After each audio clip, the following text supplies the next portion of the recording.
Bien, mesdames et messieurs, bonjour. Bienvenue à cette première réunion virtuelle de présentation de la société maconta.fr, société récemment admise hier sur le marché Euronext Access.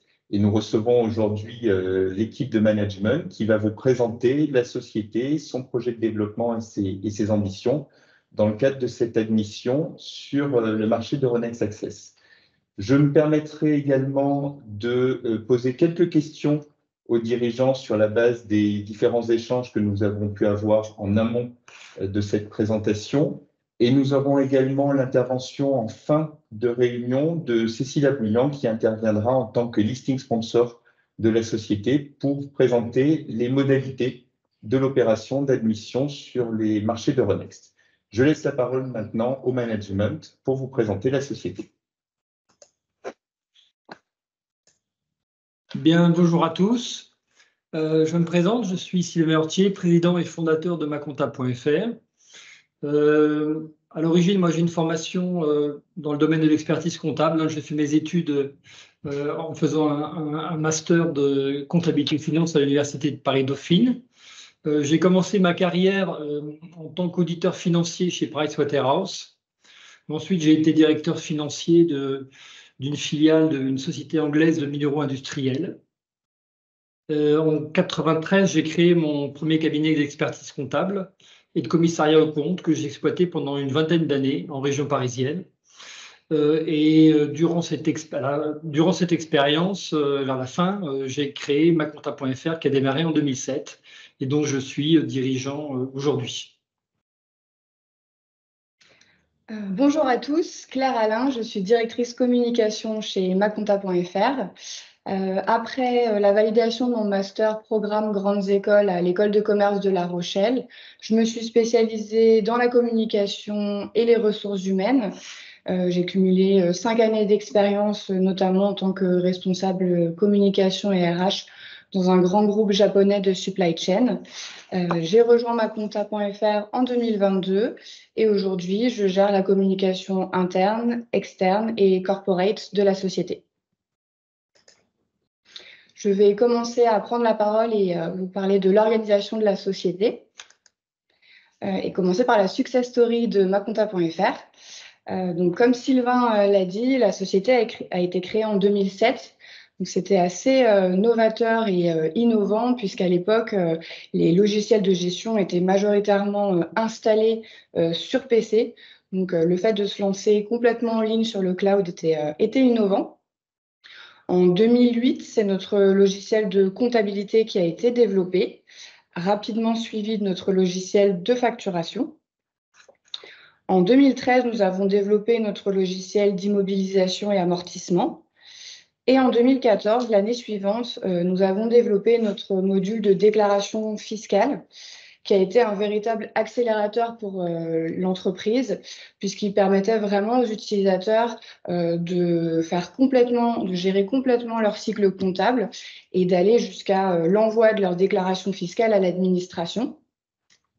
Quelques années plus tard, en 2019, nous avons développé une autre fonctionnalité majeure qui est la connexion bancaire, donc qui fonctionne avec des API sur des API type POENS et qui permet aux utilisateurs de récupérer automatiquement leurs données bancaires.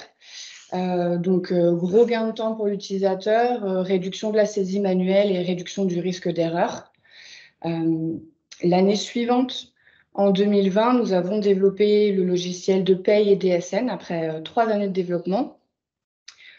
Un autre moment fort pour la société puisque le développement de ce logiciel de paye a permis à maconta.fr de se positionner comme un petit ERP pour l'entrepreneur qui lui permet depuis une seule et même interface de gérer sa gestion comptable, sa gestion fiscale, sa gestion commerciale et sa gestion sociale. En 2021, nous nous sommes lancés sur le mobile avec la sortie de notre application facturation, véritable compagnon du web qui permet les mêmes fonctionnalités que la version web du logiciel, mais de pouvoir le faire en déplacement quand on n'est pas derrière son ordinateur. En 2022, une seconde application mobile a été développée, c'est notre application de gestion des notes de frais, Donc, il fonctionne avec un OCR, donc qui permet de reconnaître automatiquement les informations depuis une photo d'un ticket de caisse ou d'une facture. Et avec, si l'utilisateur a également téléchargé le logiciel de comptabilité, les informations sont automatiquement comptabilisées dans les bons comptes comptables. Encore une fois, gain de temps et réduction du risque d'erreur. Et en 2024, aujourd'hui, nous sommes fraîchement cotés en bourse. Vous avez sur la partie droite de l'écran notre chiffre d'affaires, donc une évolution constante du chiffre d'affaires avec en moyenne 30% de croissance annuelle. Maconta.fr, The Big Picture. Aujourd'hui, nous comptons plus de 20 000 utilisateurs, 5 logiciels web et 2 applications mobiles, avec une politique de développement forte. À titre d'exemple, en 2023, nous avons développé 18 nouvelles fonctionnalités. Je peux citer par exemple l'ajout du calcul des indemnités kilométriques sur notre application de gestion des notes de frais, ou encore le développement de l'EDI TVA, qui permet, sur notre logiciel de déclaration fiscale, qui permet à l'utilisateur de remplir, déclarer et payer directement sa TVA sur l'interface maconta.fr sans avoir à se connecter sur le site des impôts. Une équipe de 40 salariés répartis entre notre siège social à Lagore et notre bureau récent à Lyon-Part-Dieu. Et comme je disais, 30% de croissance annuelle en moyenne. Je vais dorénavant vous parler de notre organisation fonctionnelle.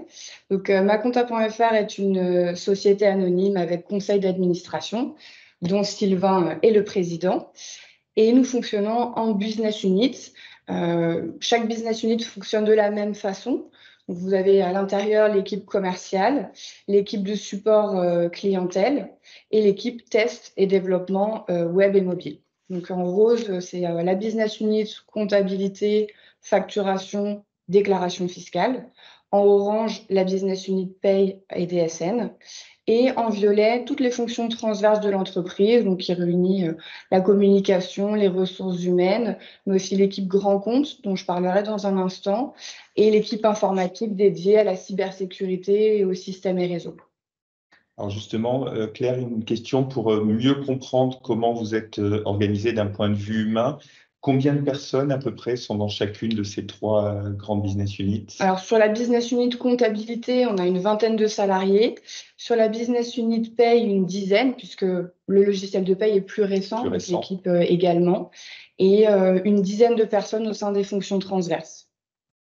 Très bien, merci beaucoup. Je vous laisse continuer. Merci. Les hommes clés de la société, donc Eric Pham est notre CTO. Il a rejoint Maconta au début, en 2012. Il est membre du comité de direction. Thibaut Heurtier a rejoint l'entreprise en 2013 sur le poste de directeur commercial. Et depuis 2023, il est spécialisé sur l'accompagnement des grands comptes. Donc les grands comptes, ce sont les experts comptables et les centres de gestion agréés qui, lorsqu'ils souscrivent des abonnements sur maconta.fr, en souscrivent plusieurs pour leurs propres clients, également membres du comité de direction.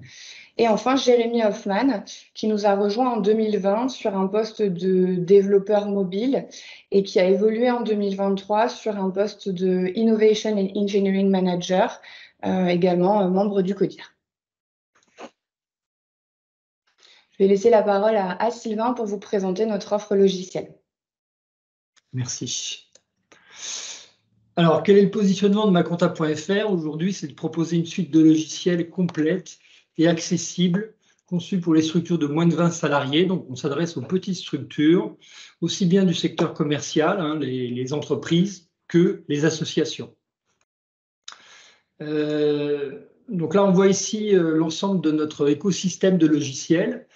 C'est un petit peu la force de Maconta.fr, c'est de proposer, comme le disait Claire, une offre complète de logiciels qui communiquent entre eux, ce qui permet d'éviter tout ce qui est temps passé en ressaisie entre les différents logiciels et erreurs de saisie. C'est un petit peu ce que les entrepreneurs veulent aujourd'hui, c'est avoir un outil complet. Donc, on va retrouver dans l'écosystème comptabilité notre produit phare, notre logiciel historique de comptabilité, La vocation, c'était vraiment, dès le départ, de faire un produit simple d'utilisation, avec prise en main rapide, sans formation préalable, pour que les utilisateurs, les entrepreneurs puissent tenir leur comptabilité.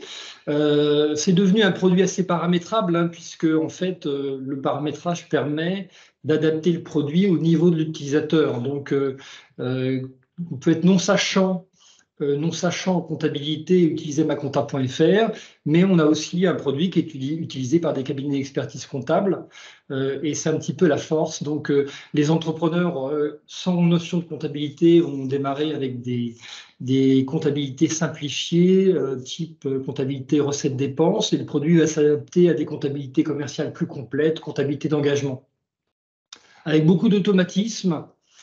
Comme l'a dit Claire, la connexion bancaire, le scan des factures fournisseurs, l'idée c'est vraiment d'aller vite, de gagner du temps et de réduire le risque d'erreur.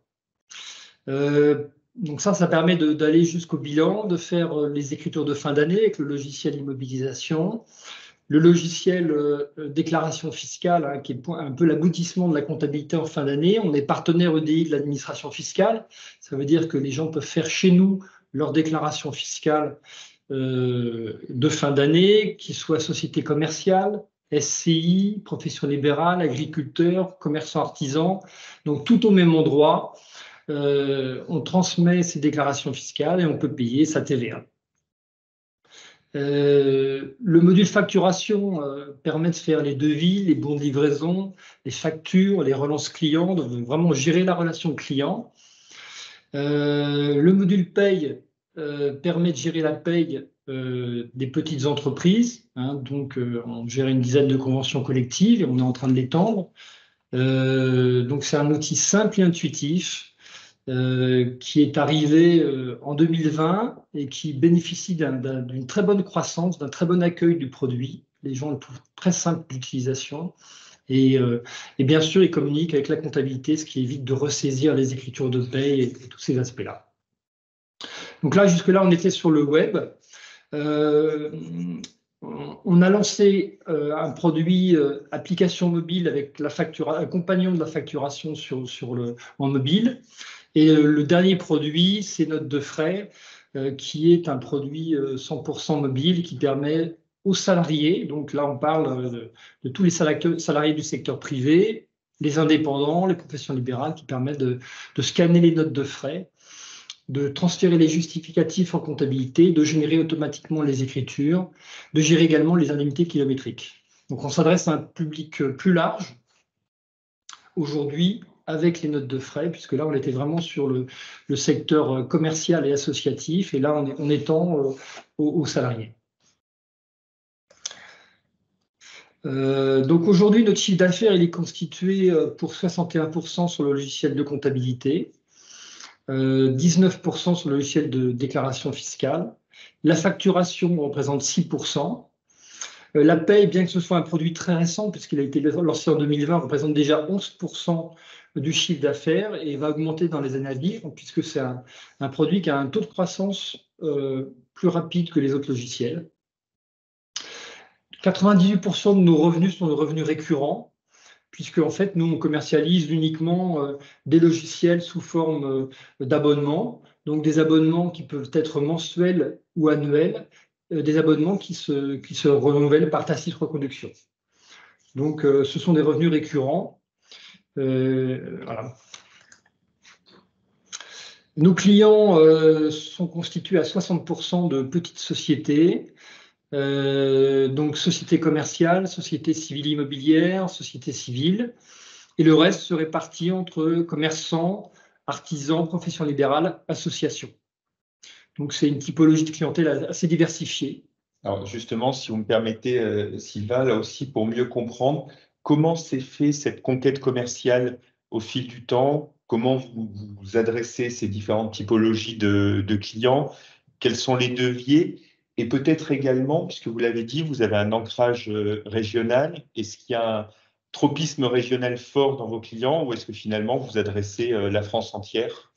Je dirais que la politique commerciale, elle commence par un bon produit, un produit bien conçu, Et le bouche à oreille est important chez maconta.fr. Nos clients satisfaits nous recommandent beaucoup.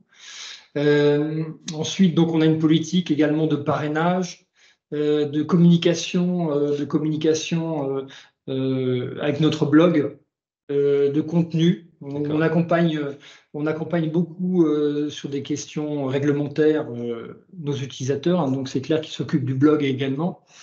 Nous faisons également de la publicité en ligne sur Google, sur les différents moteurs de recherche. Nous sommes positionnés aussi sur des comparateurs.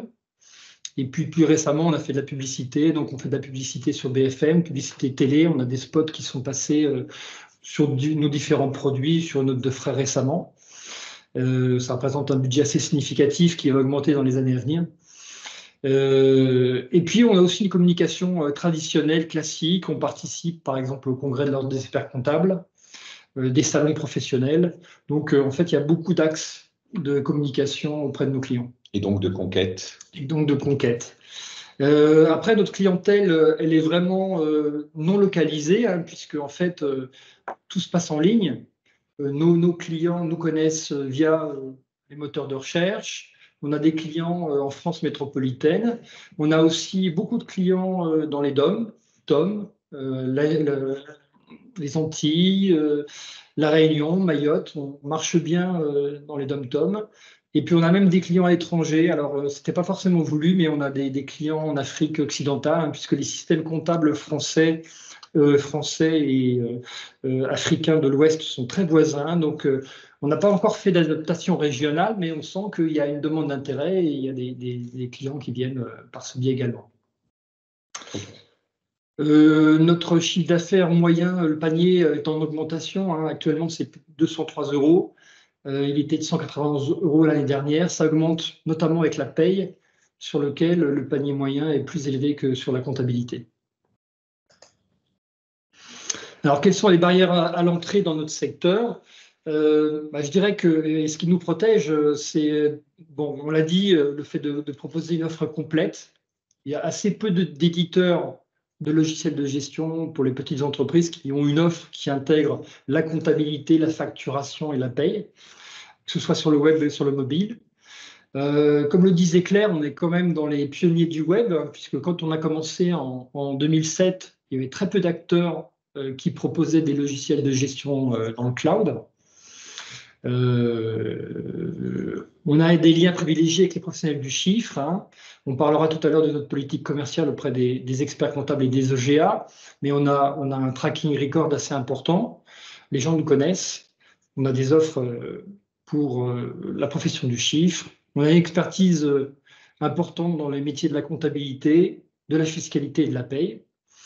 Et puis surtout, on est à l'équilibre financier depuis 2012, ce qui nous a permis d'autofinancer notre croissance jusqu'ici et de sécuriser notre développement. Je vais repasser la parole à Claire pour la partie justement développement et innovation. Quels sont nos axes de développement? Merci beaucoup. Alors, je vais effectivement vous parler de nos axes de développement majeurs dans les années à venir. Tout d'abord, c'est refondre et améliorer notre suite compta-gestion pour être l'outil de référence des TPE. Donc, cela passe par le développement de nouvelles fonctionnalités. On peut citer notamment la comptabilité sur mobile, des sujets comme l'archivage à valeur probante ou encore la facturation électronique, qui est un chantier majeur pour nous à l'avenir. La simplification de notre offre commerciale et la modernisation de notre interface et de notre back-office. Une refonte visuelle du logiciel est actuellement en cours et sera terminée d'ici fin 2024. Sur la paye, c'est de continuer de développer un modèle innovant, notamment plus de modèles de bulletins. Donc, comme le disait Sylvain, aujourd'hui, nous couvrons une dizaine de conventions collectives. L'idée, c'est d'en couvrir davantage, de sécuriser les process via des automatismes et de favoriser l'autocontrôle des utilisateurs. Nous cherchons à développer une nouvelle technologie, à innover. Cela passe par le fait de continuer de sécuriser et de renforcer notre back-office pour gérer la croissance de la volumétrie client. Et nous sommes également en train de réfléchir à l'intégration de l'intelligence artificielle, notamment dans notre support utilisateur via probablement un chatbot, voilà, des FAQ qui se retrouvent plus facilement pour les utilisateurs et pour les prospects. Et enfin, le développement de notre organisation pour permettre d'accompagner notre croissance, mais tout en conservant nos valeurs, bien entendu. Donc, l'organisation par business unit que je vous ai présentée juste avant est assez récente. Nous renforçons notre équipe dirigeante. Nous intégrons les salariés dans des ateliers sur les valeurs notamment, sur les sujets tels que la RSE également. Et nous allons mettre en place l'actionnariat salarié, mais nous en reparlerons un petit peu plus tard. En termes de R&D, donc nous avons une politique de développement forte. Aujourd'hui, notre équipe de développeurs web et mobile compte 18 personnes. En 2023, nous avons recruté 7 nouveaux développeurs. Et le budget R&D, c'est 10% de notre chiffre d'affaires. Voilà, vous avez en 2023, nous avons une évolution de notre budget R&D jusqu'à 256 000 €. Donc voilà, 10% de notre chiffre d'affaires et cela va continuer dans les années à venir. Je repasse la parole à Sylvain pour parler du marché concurrentiel. Alors, quels sont les enjeux du marché du logiciel de gestion en France? Donc, on est sur un marché qui est très significatif en volume, hein, puisqu'on parle de plus de 7 millions d'entreprises. Donc, un marché important, que ce soit sur le secteur commercial ou sur le secteur associatif, dont on parle d'1,5 million d'associations actives. Donc, un grand marché et un marché qui est boosté par une réglementation en constante évolution, hein, on le sait tous. Chaque année, la loi de finances, la loi de financement de la sécurité sociale apporte des nouveautés qui impliquent des mises à jour des logiciels. C'est un facteur de développement important puisque nous, on est positionné sur le réglementaire, la comptabilité, la fiscalité, la paye. Hein, donc, c'est un booster important, un booster permanent. Il y a un booster plus conjoncturel, mais qui date depuis pas mal d'années et qui va se poursuivre encore pendant pas mal d'années, d'après les études. C'est le mouvement de logiciels installés sur PC au cloud. Quand on a démarré en 2010, l'installation des logiciels dans le cloud, ce n'est pas tellement encore dans l'air du temps, hein, donc ce qui a expliqué un démarrage un petit peu lent. Mais aujourd'hui, c'est devenu la norme. Et les gens installent, on a plus confiance dans l'installation des logiciels sur des serveurs sécurisés en salle blanche que sur son PC. Et d'après les études, ce driver de la croissance va encore continuer pas mal d'années. Donc on est sur un marché qui est en croissance, qui est important et qui est sur une croissance en volume qui a de bonnes perspectives pour les années à venir. Alors, on a essayé de positionner un petit peu les concurrents de maconta.fr qui sont quand même assez nombreux sur la compta. Donc là, l'axe des abscisses donne les tarifs. Donc on part sur la gauche des tarifs les plus élevés aux tarifs les plus abordables. Et on voit que maconta.fr a une politique tarifaire de produits très accessible. Hein. Titre d'exemple, notre logiciel de compta, il est vendu 14,90 € par mois, ce qui est un des prix les plus bas du marché. L'axe des ordonnées donne la richesse fonctionnelle et le fait qu'on soit pionnier, qu'on ait démarré très tôt, nous permet aujourd'hui d'avoir une richesse fonctionnelle importante et assez peu de concurrents qui ont une gamme aussi étendue que la nôtre. Donc on est assez confiant pour l'avenir avec des produits qui sont positionnés en termes de tarifs bas avec une richesse fonctionnelle importante, tout en ayant des résultats équilibrés. On va le voir dans la partie éléments financiers. Voilà notre compte de résultats de l'année dernière. Donc, on a clôturé en juin 2023. Comme le disait Claire, on est sur une croissance du chiffre d'affaires en moyenne de 30% par an. On a fait plus de 27% l'année dernière. Des résultats qui sont bénéficiaires, hein, puisqu'on avait un EBE qui était de 36% en 2023 et un résultat net de 18% en 2023 également. Alors, une question là-dessus, parce que c'est un sujet qui revient souvent de la part des investisseurs quand ils cherchent à comprendre la structure des comptes et notamment du compte de résultat. Vous l'avez dit, un gros investissement année après année en recherche et développement. Quelle est votre politique sur la partie activation des frais de développement? Est-ce que vous passez tout en charge? Est-ce qu'une partie est immobilisée? Alors en fait, on active, en fin d'année, on fait le point des temps passés par les développeurs sur les différentes les mises à jour du logiciel.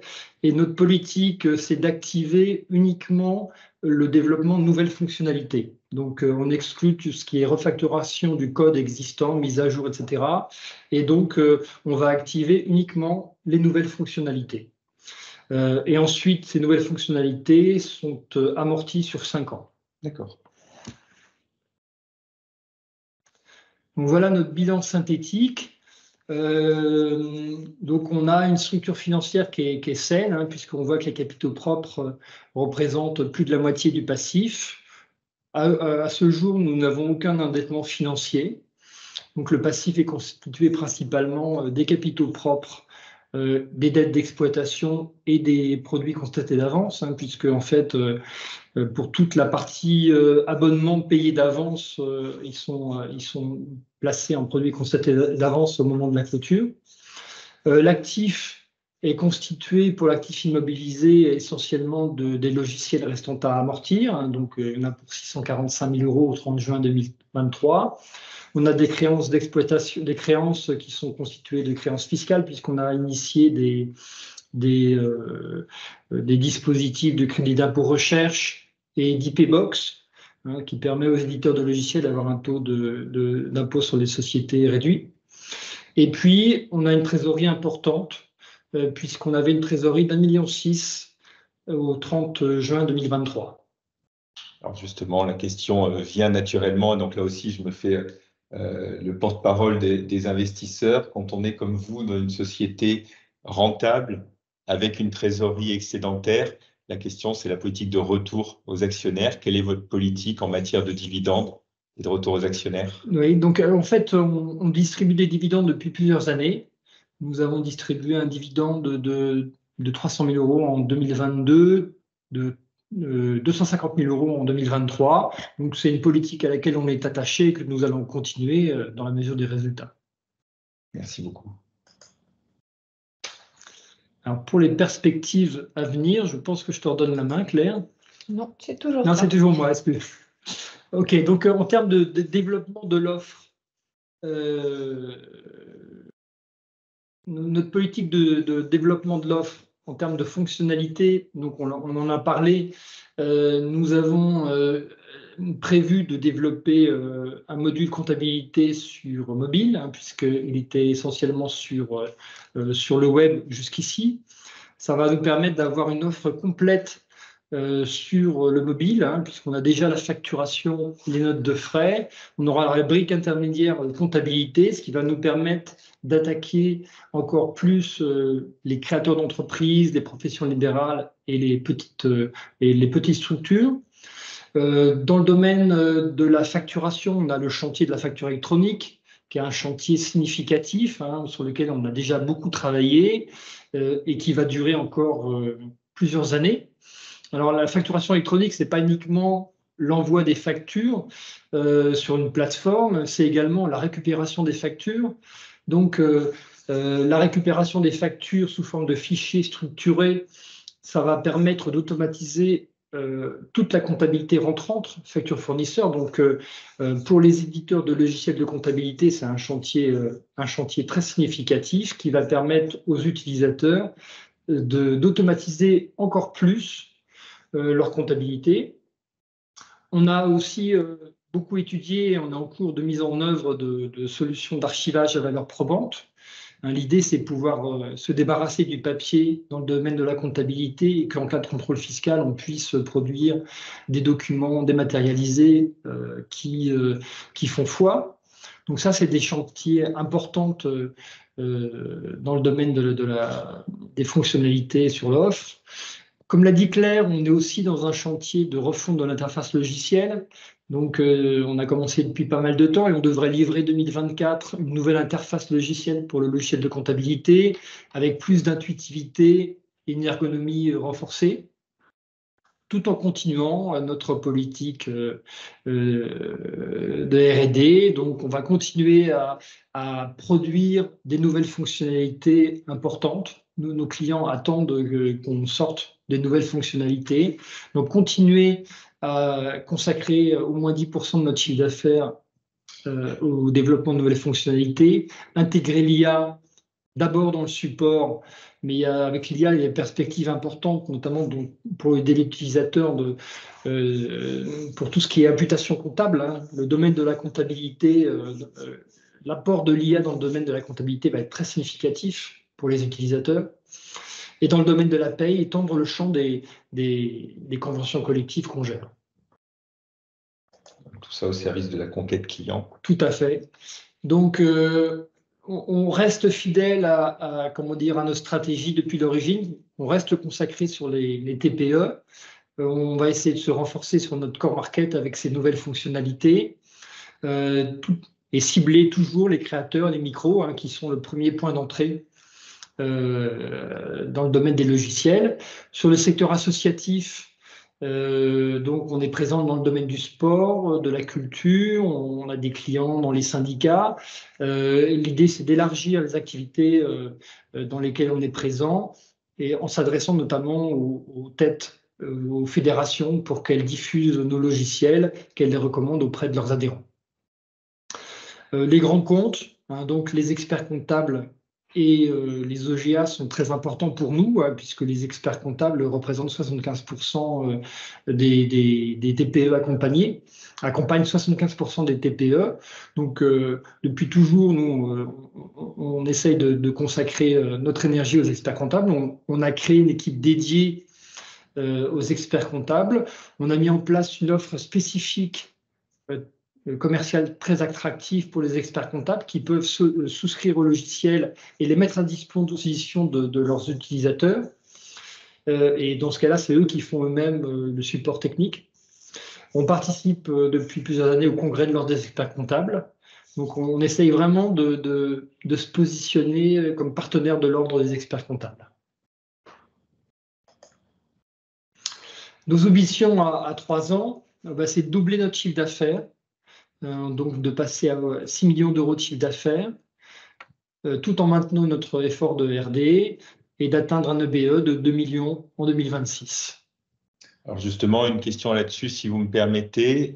Est-ce que ces ambitions intègrent une part potentielle de croissance externe, d'acquisition, ou est-ce que là, on est vraiment sur le développement organique de nouvelles solutions et de conquête commerciale? Alors, dans ces chiffres, on n'a pas intégré de croissance externe, mais on va en parler un petit peu après. On est en veille sur le sujet. C'est clair qu'on a quand même pas mal de trésorerie, et puis on espère que la bourse va nous permettre par la suite de lever des fonds. L'intégration de briques un peu plus éloigné de ce qu'on fait aujourd'hui. C'est un sujet sur lequel on est en veille, qui n'est pas du tout exclu. Et qui pourrait se faire donc dans ce cas-là dans le cadre d'opération. Alors les objectifs de la cotation, hein, il y a un objectif de notoriété puisque maconta.fr s'adresse au grand public, secteur commercial, secteur associatif. Donc le fait d'être coté en bourse va nous permettre d'être mieux connus, de communiquer sur nos résultats et nos réalisations. C'était le premier objectif. Le deuxième objectif, comme l'a dit Claire, c'est l'actionnariat salarié. Recruter des talents et les fidéliser, c'est un axe clé du développement de maconta.fr. Donc, on propose à nos salariés qui ont 3 ans d'ancienneté d'avoir des actions gratuites. Et avoir des actions gratuites, c'est bien, mais il faut savoir combien ça vaut, il faut pouvoir les revendre. Donc, la bourse était un complément naturel de l'actionnariat salarié. Et sur un plan plus financier pour les investisseurs, notre objectif, c'est d'avoir un titre qui soit attractif. Donc, on va développer dans les mois qui viennent la liquidité du titre. L'idée, c'est d'avoir 10% de flottant, avoir un titre attractif, dynamique, et on vise le transfert sur Euronext grosse dans les 2 ans qui viennent. Alors aujourd'hui, je détiens 70% du capital. Notre CTO, Eric Fan, détient 10%. Et nous avons des actionnaires individuels historiques pour le restant.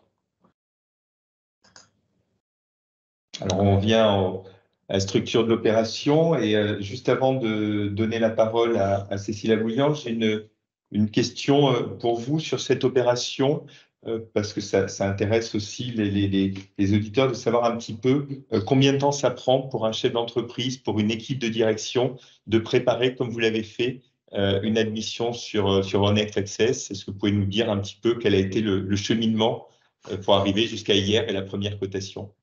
Alors, ça a pris à peu près 6 mois. C'est vrai qu'on est rentré dans un domaine qu'on ne connaissait pas du tout, hein, qui était très exigeant, mais également formateur en matière de structuration de l'information.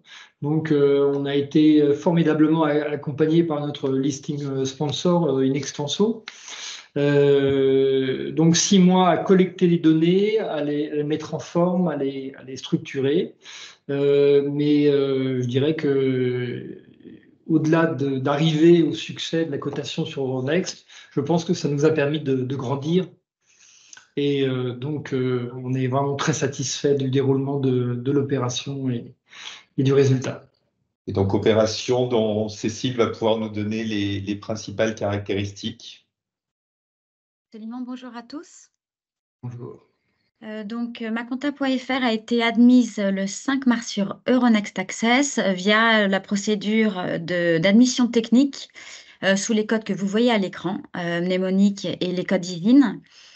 La société est à côté sur la valeur de 4,69 € par action, qui est issue d'une valeur qui a été réalisée sur une approche multicritère, qui avait abouti à une valeur totale des titres de 15,4 millions, à laquelle on a appliqué une décote d'IPO de 15% et qui nous a permis d'aboutir à une valeur de 14 millions et 70 000 €, donc à une valeur des titres de 4,69 €.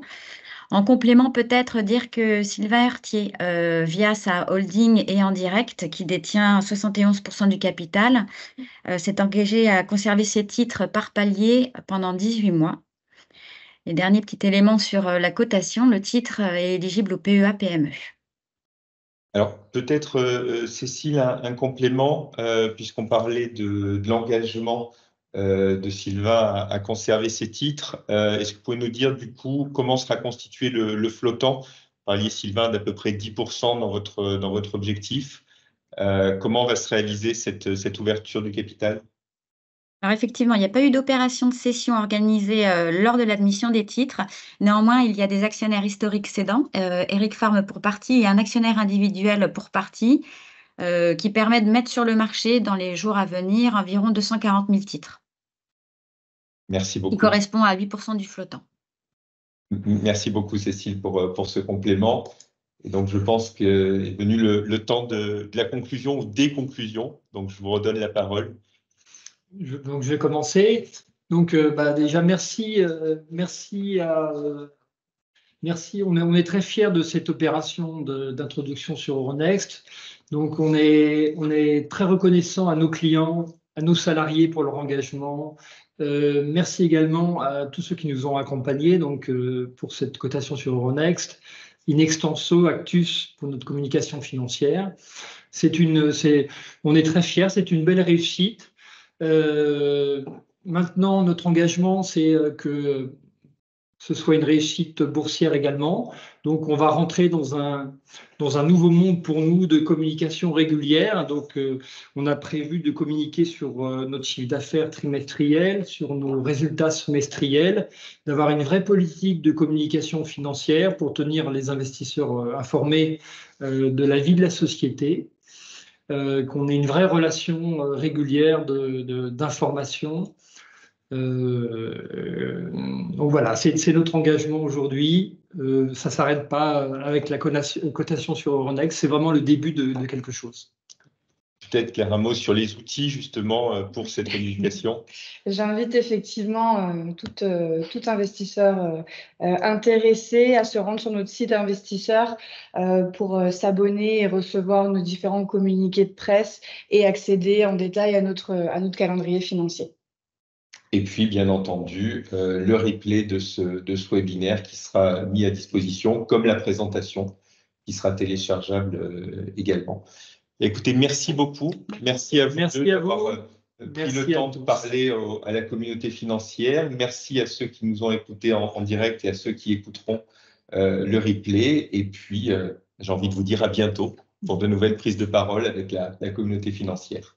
Merci à tous. Merci. Au revoir.